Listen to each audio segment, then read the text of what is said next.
আজকে আমরা খুব ছোট কিন্তু দারুণ ইন্টারেস্টিং একটা প্রাচীন বর্ণনাকে একটু ভেঙে দেখব কিভাবে এর ভেতর থেকে দানশীলতার একটা অসাধারণ মডেল বেরিয়ে আসে। চলুন শুরু করা যাক।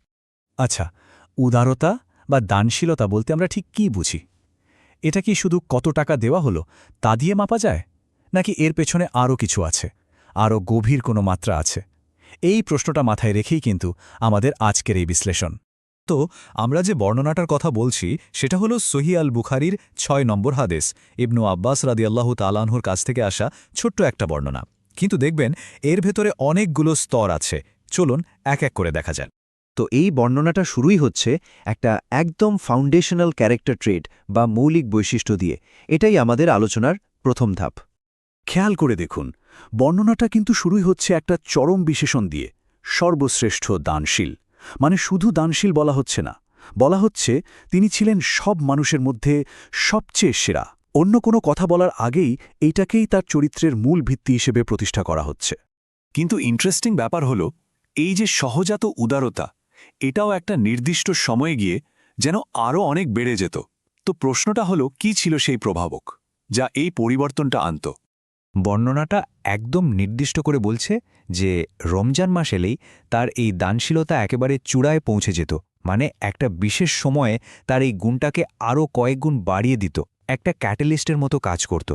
তাহলে আসল প্রশ্নটা হলো, রমজান মাসে এমন কি হতো যে এই দানশীলতা এতটা বেড়ে যেত? আর মজার ব্যাপার হলো, বর্ণনাটা কিন্তু এখানেই থেমে যায়নি, এর পেছনের কারণটাও বলে দিচ্ছে। আসুন এবার দেখি সেই আধ্যাত্মিক ইঞ্জিনটা কী ছিল যা এই দানশীলতাকে এতটা বাড়িয়ে তুলত। হাদিসটা বলছে যে রমজানের প্রতিটা রাতে একটা বিশেষ ব্যাপার ঘটত। ১, ফেরেশতা জিবরিল আলাইহিসসালাম তার সাথে দেখা করতে আসতেন। ২, এটা কিন্তু একদিনের ব্যাপার ছিল না, প্রতি রাতে ঘটত। আর ৩, এই সাক্ষাতের মূল উদ্দেশ্য ছিল একসাথে বসে কোরআন অধ্যয়ন করা, বা বলা যায় রিভাইজ করা। দেখুন, এটাই কিন্তু সবচেয়ে গুরুত্বপূর্ণ জায়গা। বর্ণনাটা শুধু দেওয়ার কথা বলছে না, এটা জাগতিক দানকে সরাসরি ঐশিক জ্ঞান গ্রহণ আর চর্চার মতো একটা গভীর আধ্যাত্মিক কাজের সাথে জুড়ে দিচ্ছে। মানে একদিকে তিনি নিচ্ছেন আর অন্যদিকে দিচ্ছেন, দুটো প্রক্রিয়া যেন হাতে হাত রেখে চলছে। আর এই পুরো বিষয়টার চূড়ান্ত রূপ বোঝানোর জন্য বর্ণনাকারী এমন একটা রূপক ব্যবহার করেছেন যা এক কথায় অসাধারণ। বাক্যটা হল, রহমতের বায়ু অপেক্ষাও অধিক দানশীল ছিলেন। একবার শুধু এই উপমাটার কথা ভাবুন। দানশীলতাকে তুলনা করা হচ্ছে বাতাসের সাথে, কিন্তু যে সে বাতাস নয়। এই যে রহমতের বায়ু বা অবারিত বায়ু, এর মানে কি? এর মধ্যে অনেকগুলো ব্যাপার লুকিয়ে আছে। প্রথমত, গতি আর প্রস্তুতি। দ্বিতীয়ত, অপ্রতিরোধ্যতা। বাতাসকে যেমন থামানো যায় না, তার দানও ছিল তেমনি আনস্টপেবল। তৃতীয়ত, নিরপেক্ষতা। বাতাস তো আর ধনী গরিব দেখে বয় না, তাই না? তার দানও ছিল ঠিক সেরকম, সবার জন্য। আর সবশেষে এটা বোঝায় যে তার দান ছিল একদম স্বাভাবিক, এফার্টলেস একটা শক্তির মতো। তো এই সবগুলো স্তরকে যদি আমরা একসাথে করি, তাহলে দানের ব্যাপারে ঠিক কী ছবিটা ফুটে ওঠে? পুরো বর্ণনাটা অনেকটা পেঁয়াজের খোসা ছাড়ানোর মতো, তাই না?